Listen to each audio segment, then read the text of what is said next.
كلية الهندسة.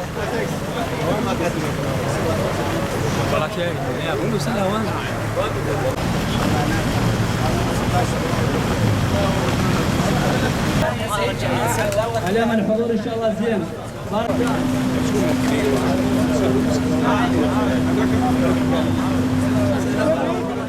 ئێمە وەکو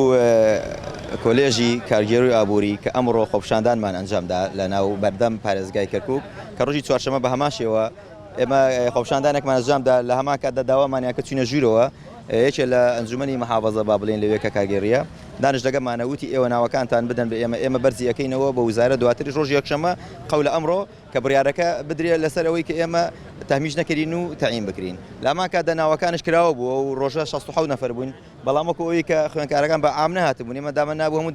ئەو دانەمەزراوانە بنووسین و بەرزیکەینەوە کەوانە حەقی خۆیانە کە تایەتی لە 2008 دەستی پێکات تا 2020 شیتیایە بەڵام زۆربەی کۆنەکان دانەمەزراوە کۆنەکانن فلێرە ئێمە ئەمڕۆ چاوەڕی ئەوواکەین محافظە لەگە ئێمە دانشێ محافظ خۆی کە قەولە ئەمڕۆ مقابلە لەگە ئێمە بکە و دامشێت لە هەمان کاتدا بێداوچوونەوە لەسەر ناوەکان بکرێت و بۆی بتوانین ناوەکان بەرزەوە وەکو کتابێکی ڕسمی بۆ تەعینات. عمر